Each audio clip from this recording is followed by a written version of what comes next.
আল্লাহ তাআলা এই দুনিয়া যখন তৈরি করেছেন তখন অনেক মহব্বত করে তৈরি করেছেন, অনেক ভালোবাসা তার নূর তাওয়াজ্জু দিয়ে তৈরি করেছেন।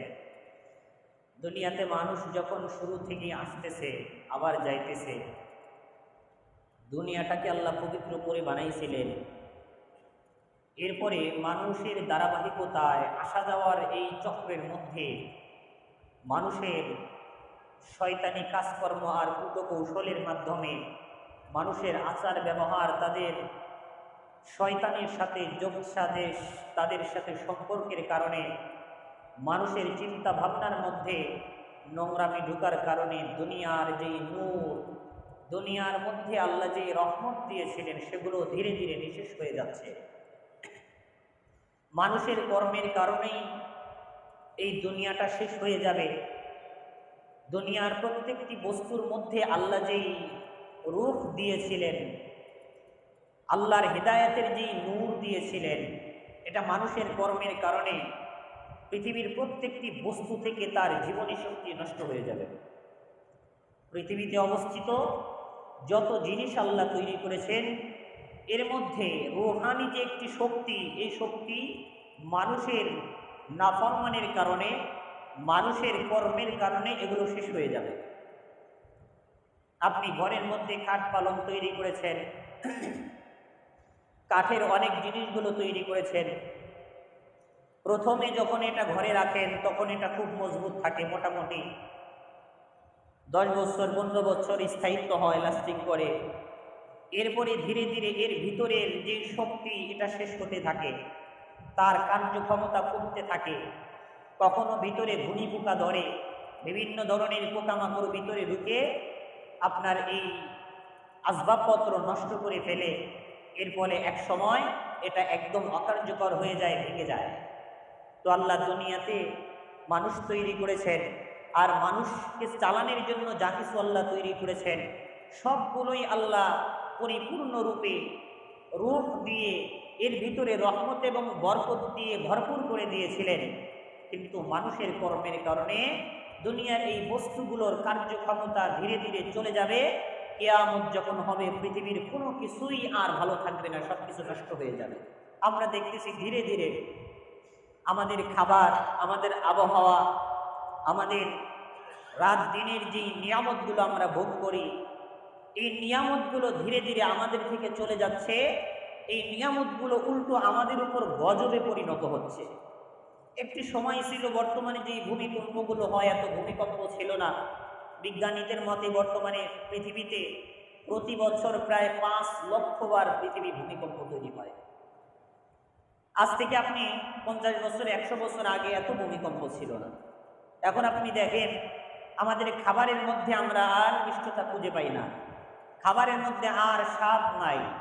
এগুলো মানুষের কর্মের কারণে এই বস্তু থেকে রূহ চলে যাচ্ছে, বরকত কমে যাচ্ছে, মানুষের আয়ু কমে যাচ্ছে, মানুষ ধীরে ধীরে ছোট হচ্ছে।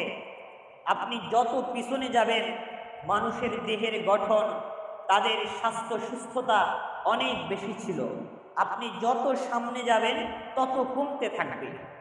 মানুষের সৃষ্ট, মানুষের চিন্তা ভাবনায় কৃত্রিম যত কিছুই আপনি তৈরি করেন না কেন, যতই আপনি আধুনিকতা আর ডিজিটাল স্মার্টনেস নিয়ে আপনি আপনার সংসার গঠন করেন না কেন, আগের যেই জিনিসের মধ্যে মজা থাকতো ওই মজাটা এখন পাবেন না। আগে বাটন ফোন ছিল, গ্রাম জুড়ে জেলা জুড়ে একটা ফোন ছিল, ওই ফোন দিয়েই মানুষ যোগাযোগ করত। এমন একটা সময় ছিল এই যোগাযোগের জন্য ফোনও ছিল না। ওই সময় মানুষ যেভাবে যোগাযোগ করত, হতে পারে মানুষের একটু কষ্ট হইত, কিন্তু এখন এটাকে সহজ করে দিয়ে মানুষের চিন্তা ভাবনায় পচন ধরিয়ে দিয়েছে। মানুষের এই মানব সৃষ্টি যত জিনিস আছে এগুলো মূলত আল্লাহ তাআলার বস্তুর ভিতরে যেই রহমত ছিল এগুলো নিঃশেষ করে দেয়। এই কারণেই বলা হয় যে যত বেশি দুনিয়ার জৌলুসের মধ্যে ডুবে যাবে তার ভিতরের রূহ তত মরে যাবে। যে যত বেশি সম্পদ কামাই করবে তার থেকে আখিরাত তত বেশি দূরে যাবে। দুনিয়ার নাজ ও নিয়ামতে যে যত বেশি ভরপুর থাকবে তার থেকে হিদায়াত তত শূন্য হবে। আপনি দেখেন সম্পদের মালিক যে যত বেশি হয় সে তত অমানুষ হয়। এটার কারণ কি? এটার কারণ আল্লাহ তাআলা দুনিয়ার সৃষ্টির শুরু থেকেই বলে দিয়েছেন, শয়তানকে আল্লাহ তাআলা পরীক্ষার জন্য আমাদের পিছনে লাগাই দিয়েছেন। এই শয়তানের কাজই হলো মানুষের আখিরাতকে ভুলাইয়া দেওয়া, আখিরাতের পথ থেকে বিচ্যুত হওয়া। আর এই দুনিয়াতে যে যত বেশি ডুববে, আখিরাত তার থেকে তত বেশি ডুবে যাবে। এই কারণে দুনিয়া থেকে যত বাঁচা যায়, দুনিয়ার ভিতরে খ্যাতি সুখ্যাতি, আপনার সেলিব্রিটি হওয়া, দুনিয়ার নাজ নিয়ামত, আড়ম্বরপূর্ণ জীবন যত বেশি বিতর্কে কি বলবেন ত্যাগ করবেন, আখিরাতের মজা তত বেশি পাবেন। সাদাসিধে জীবন যাপন করতে অভ্যস্ত হন, তাইলে ইবাদত করতে মজা পাইবেন। যত ডিজিটাল হইবেন ইবাদতের মজা নষ্ট হবে, আখিরাত দূরে চলে যাবে। যা হোক, কিয়ামত যে সংগঠিত হবে, আল্লাহ তাআলা এই পৃথিবীতে অবস্থিত প্রত্যেকটি জিনিসের গুণাগুণ নষ্ট করে দেবে। এমনকি মানুষের ভিতর থেকেও আল্লাহ বলনেওয়ালা মানুষকে আল্লাহ দূর করে দিবেন। একটি সময় আসবে, আপনারা জানেন কিয়ামতের বড় একটি আলামত হলো দাব্বাতুল আরদ। একটি প্রাণী বের হবে, পৃথিবীর একটি প্রাণী পাহাড় থেকে বের হবে। এই প্রাণী সম্পর্কে আপনারা পড়বেন, সামনে আলোচনা হবে। এই প্রাণী বের হয়ে পৃথিবীর প্রত্যেকটি মানুষের কাছে যাবে, ঈমানের পরীক্ষা নিবে। সে প্রত্যেক ঈমানদারকে চিনবে, প্রত্যেক বেঈমানকেও চিনবে।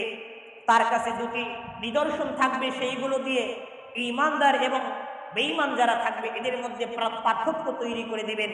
এই দাব্বাতুল আরদ সম্পর্কে আরেকটি সংবাদ রয়েছে, সেটি হলো এই দাব্বাতুল আরদ পৃথিবীতে মানুষের কাছে তাওহীদের দাওয়াত দিবে।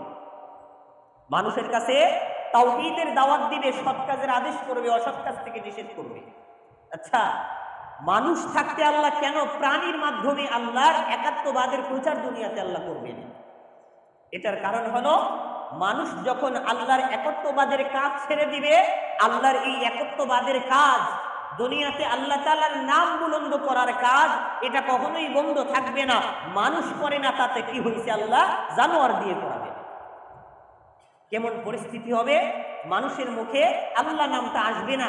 তখন আল্লাহ প্রাণীর মাধ্যমে এই দুনিয়াতে, এই দুনিয়ার সিস্টেম যতদিন আল্লাহ টিকে রাখতে চান, ওই সময় পর্যন্ত টিকে রাখার জন্য প্রাণীদেরকে পাঠাবেন। তারা পৃথিবীর প্রত্যেকটি বস্তুর কাছে তাওহীদের দাওয়াত দিবে। তাওহীদের দাওয়াত, আল্লাহর একত্ববাদের প্রচার প্রসার, আল্লাহর ইবাদত গুজারি যারা দুনিয়াতে আছেন, এনাদের শূন্যতায় পৃথিবী ধ্বংস হয়ে যাবে।